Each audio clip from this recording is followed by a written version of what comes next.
World of sport on NewsX World. Let's take a look at some of the top stories from the sports world over the last week. English side Aston Villa overcame the visiting Maccabi Tel Aviv at Villa Park in the Champions League as protests marred proceedings in Birmingham over a ban on visiting fans from attending the game. American Grandmaster Wesley So and Russian GM Ian Nepomniachtchi faced shock defeats in round 2 of the Chess World Cup 2025, narrowing the hunt for a spot on the coveted roster for the 2026 Candidates Tournament. Quinton de Kock's unbeaten century powered a dominant South Africa past Pakistan in the second one-day international match as the Pakistani team tours South Africa. The Los Angeles Dodgers prevailed in a record-setting final of the World Series against the Toronto Blue Jays with Game 7 of the final setting a record for viewership since 1991 with a live audience of over 50 million turning in for the final. India is commemorating a major milestone in its sporting history with centenary celebrations of Indian hockey. Today marks exactly 100 years since the founding of the Indian Hockey Federation, the country's first governing body for the sport, on November 7, 1925. Women's world number 1 Aryna Sabalenka will take on the Australian hotshot Nick Kyrgios this December in Dubai, in an attempted recreation of the iconic 1975 Battle of the Sexes between Billie Jean King and Bobby Riggs, a landmark moment for women's sport. Aston Martin Formula One team have announced the layoff of 7 members of staff ahead of the Brazilian GP, as the iconic British automaker undergoes what's being called a strategic restructuring of the team in their bid to develop a winning car under the legendary Adrian Newey. Bayern Munich, Inter Milan, Arsenal and Manchester City remain the only unbeaten teams in this year's Champions League after an electrifying game week 4 played out across Europe.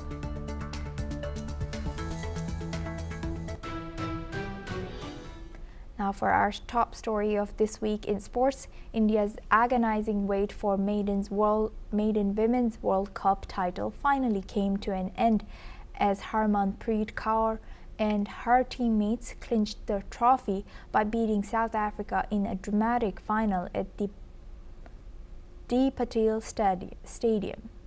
Their 52-run victory before a full house was the perfect culmination of a campaign which was nearly derailed after 3 defeats in a row, including one set against South Africa in the league phase. The Indian team pulled off a record chase in their semi-final against defending champions Australia to reach the final against South Africa side, also gunning for their maiden 50-over World Cup title. India found an unlikely hero in opener Shafali Verma, whose whirlwind 87 was key to their total of 298-7, even though 350 looked within their reach at one stage. Shafali also snatched up 2 wickets, winning player of the match in the final. The team was felicitated by Prime Minister Narendra Modi at a special ceremony organized in the capital city of New Delhi. Let's listen into what the Indian captain Harmanpreet Singh has said about her team's historic victory. Match तो पहली ball से ही लग रहा था क्योंकि जिस तरीके से हमारी टीम खेलते हुए आ रही थी लास्ट 3 गेम्स, उससे बहुत सारी चीज़ें हमारे लिए चेंज हुई थी, स्पेशली हमारा सेल्फ बिलीव, क्योंकि हमने पिछले काफ़ी टाइम से बहुत अच्छा क्रिकेट खेला है और वी न्यू हम एज ए टीम क्या कर सकते हैं। तो पहली बॉल से सेल्फ बिलीव था कि नो मैटर, क्योंकि टॉस तो हम जीतते नहीं हैं, तो पता था कि पहले बैटिंग ही आनी है। तो हार्ड कंडीशंस रहने वाली हैं बैटिंग के लिए, but credit goes to Smriti and Shafali. उन्होंने अच्छे से पहले 10 ओवर संभाल के रखे और उसके बाद एम यही था कि वी न्यू कि अगर हम बड़ा टारगेट सोचेंगे तो हमारे ऊपर प्रेशर आएगा। मेन यही होगा कि जितना हम बस बैटिंग करते रहें और गेम को चलाते रहें और 300 रन बस बोर्ड पे लग जाएं कैसे भी करके, और 1 रन बस शॉर्ट पड़ा। बट उसके बाद आई थिंक फील्डिंग में भी एज ए यूनिट आए, जब जब ब्रेक थ्रू की ज़रूरत थी तब तब मिलता रहा। तो आई थिंक बहुत अच्छा मैच था। अभी इजी लग रहा है बोलने के लिए, बट वहाँ पर बहुत टेंशन हो रही थी बीच बीच में, जब वो लोग लॉरा जैसे बैटिंग कर रही थी, बिल्कुल चांस नहीं दे रही थी। But yeah end of the day feeling great. पता नहीं कैसे एक्सप्रेस करना है, but I am just trying to tell you what I am feeling. You can't take a football match and turn it into a political argument.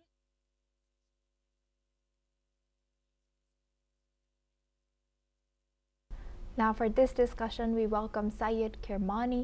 He's a former Indian cricketer and World Cup winner. Thank you very much for joining us. Welcome to NewsX World. How significant is this? What does this victory signify for women's cricket in India? And the women's game is already held in very high regard in countries like England and Australia. But before this final, it seemed like the women's team had a difficult time drawing momentum or crowd in India. Yes, you're asking me? Yes. Yeah, okay. Yes, okay. Yes, Now, thank you. first of all, my congratulations to Harmanpreet Kaur, the captain of the Indian women's cricket team, for their remarkable, commendable victory, World Cup victory, historic World Cup victory. Right, there have been great individual performances, no two ways about it, but coming back in a great recovery after losing 3 consecutive matches in the league format, and then winning all the 3 important games, having qualified, beating the reigning world champions Australian women's cricket team, a very strong cricket team it was, who had won 3 World Cups consecutive and 17 ODIs, at a stretch, not losing a single game, and to beat them and chasing a score of 300 plus was absolutely, I have no words to express their brilliant performances. Particularly on the semi-finals, I think it was Jemima Rodriguez.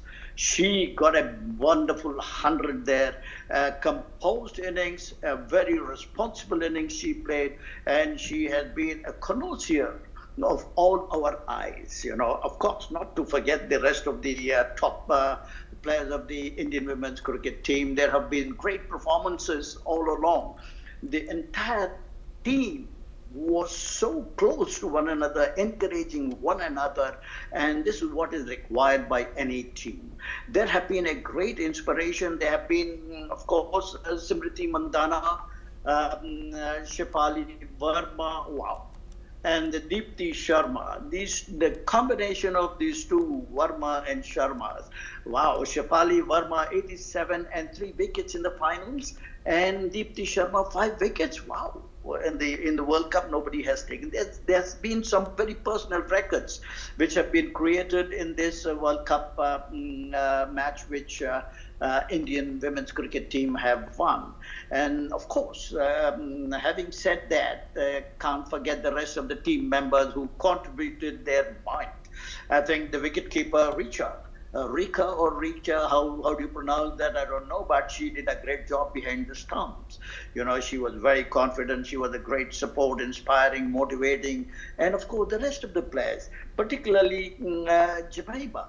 I think she was a catalyst into the Indian women's cricket team. She was all along encouraging, pepping one another. This is what is required.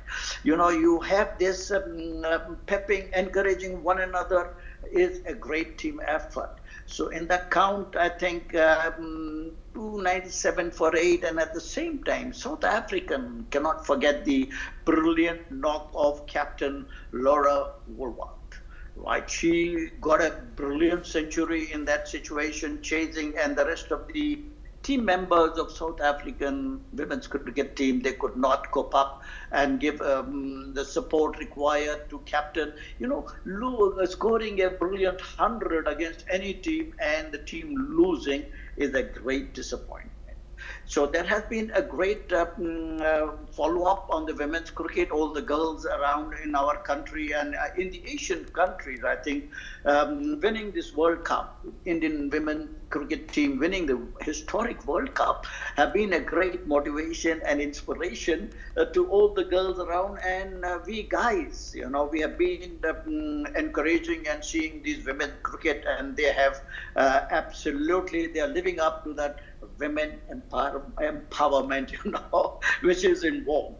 Right, so that's the way, and I once again congratulate the Indian women's cricket team, Harmanpreet Kaur, and all those individual top performers, Simriti Mandana, Jemima Rodrigues, Shafali Verma, Deepti Sharma, 5 wickets haul, Rika wicketkeeper, and the rest of the team members. They have been a great unit, fighting it together, coming back after losing 3 consecutive matches in the league section, and then proving their might right throughout.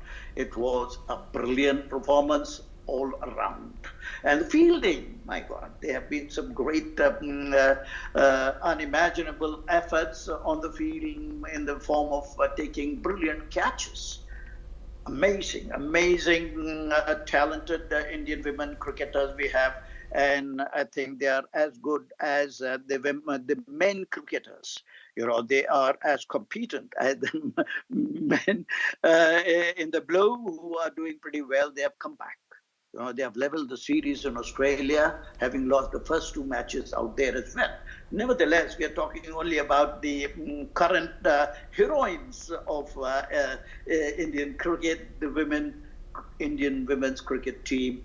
And I suppose this is a great significant year 2025 for Indian women's cricket.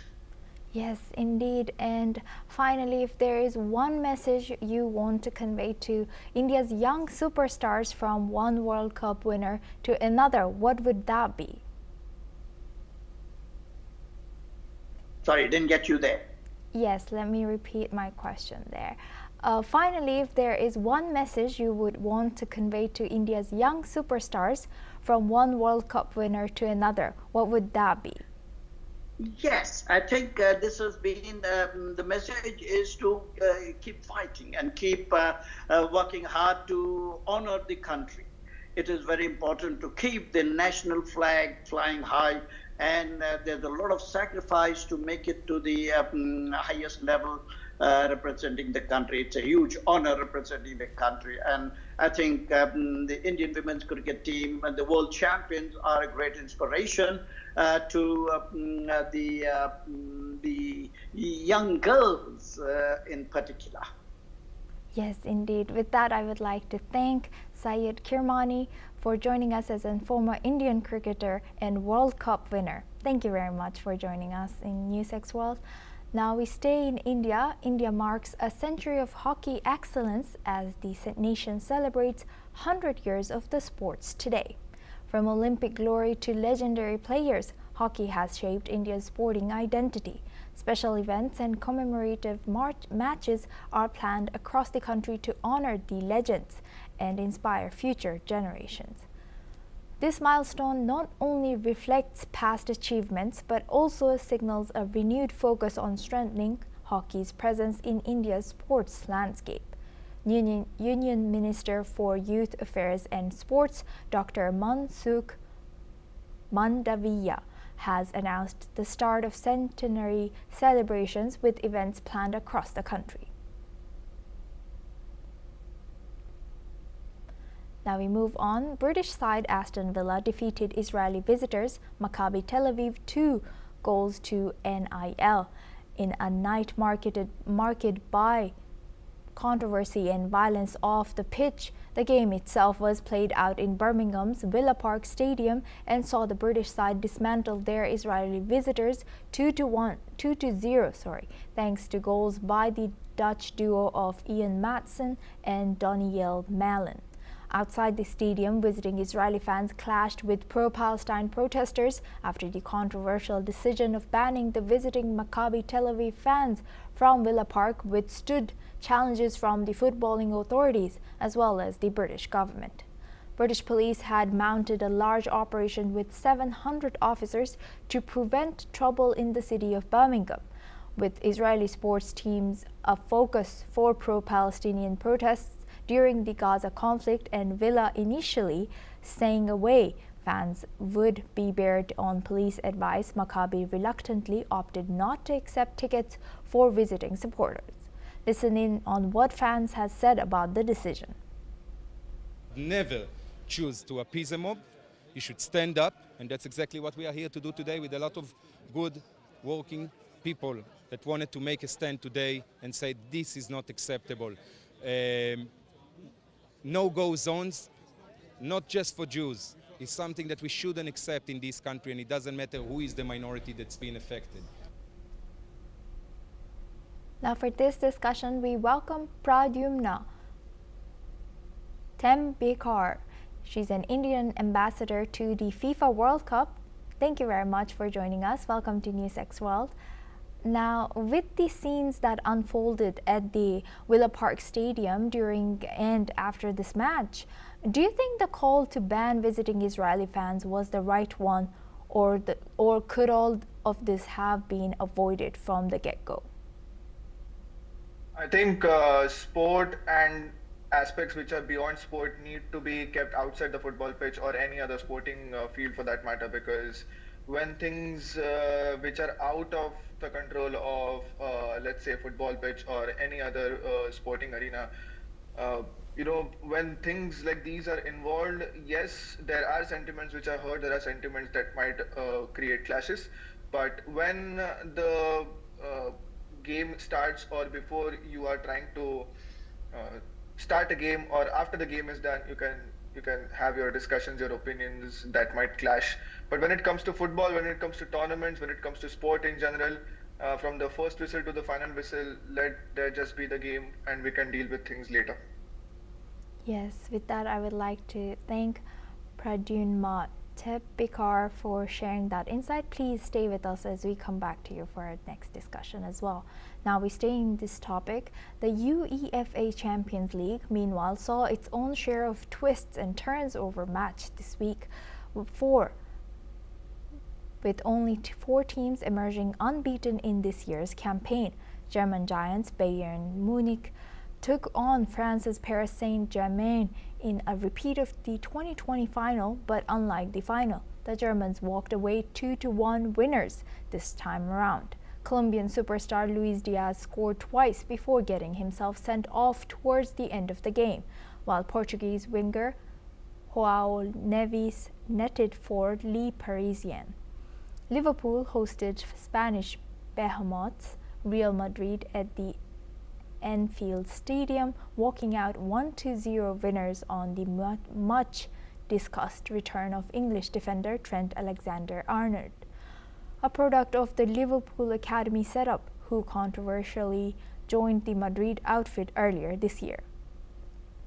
On the road, Premier League leaders Arsenal overcame a spirited Slavia Prague 3-0 thanks to a brace by Michael Merino and Bukayo Saka penalty. Fellow Londoners Chelsea, however, could not convert their lead in Baku, leading in the early stages before seeing Karabakh grab 2 goals when new joinee Alejandro Garnacho scored the points with the Azerbaijani outfit. Now we go back to our guest discussion with Pradyumna Tembikar. He's an Indian ambassador to the FIFA World Cup. Thank you very much for staying with us. Now, an excitement set of matches indeed. What do you make of this year's competition in the Champions League, and who do you identify as an early favorite to win the tournament? As a Chelsea fan, I'm just glad to see my club getting back into the European stage, and happy to see that UEFA felicitated our club for winning as many UEFA trophies as possible across all competitions. But honestly speaking, too early to call considering the new format. But like always, and it has always been, Real Madrid really looks like they're on to win yet another Champions League this season. With that, I would like to thank Pradyumna Tempikar for joining us as an Indian ambassador to the FIFA World Cup. Thank you very much. Now we move on to our next news. The 2025 Chess World Cup is unfolding with drama and surprises, leaving fans on the edge of their seats. What promised to be a showcase of the world's top grandmasters has turned into a tournament full of upsets, as some of the biggest names have exited early. Hans Niemann, one of the strongest contenders, saw his campaign end in a shock defeat to Italian Grandmaster Lorenzo Lodici, stunning chess enthusiasts across the globe. Similarly, former World Cup contender Wesley So was eliminated earlier than expected, raising questions about his form and strategy in this high-pressure environment. And in another surprise, Russian Grandmaster Ian Nepomniachtchi, a regular in the late stages of major tournaments, also failed to advance, leaving many to ponder what went wrong for these top players. 12-year-old Argentinian Faustino Oro, playing his first World Cup, lost to the experienced Indian Grandmaster Viditi Gujrati, after many expected the youngster to script history in Goa. With these early exits, the tournament has opened doors for underdogs and emerging talents to make their mark, creating an unpredictable road to the title. Fans are now eagerly watching to see which players can handle the pressure, adapt their strategies, and capitalize on the chaos created by these surprise eliminations. As the Chess World Cup moves into its next stages, one thing is certain: expect the unexpected and brace for more drama on the board. Now we move on to our next news. Aston Martin has removed at least 7 staffs from their Formula One design department as part of a restructure before this 2026 season. Among those to leave the F1 team is Eric Blandon, who was recruited from Mercedes as Deputy Technical Director in 2022, but since the start of this year has been serving as Aerodynamics Director. Some of the staff leaving the F1 program may be retained in other parts of the Aston Martin motorsport business. The group also owns an advanced technologies division where former Chief Technical Officer Andrew Green was moved before the 2023 season. Design legend Adrian Newey joined Aston Martin as managing technical partner in March this year and is leading the team's 2026 car designs. The team have also recruited former Ferrari chassis technical director Enrico Cardillo, who started work in August after leaving Ferrari in July 2024. Moving on now to the world of tennis, where a controversial new announcement is dividing opinion amongst analysts and fans. Aryna Sabalenka will play Nick Kyrgios on December 28th in Dubai in a battle of the sexes. Tennis Showdown organizers have confirmed on Tuesday.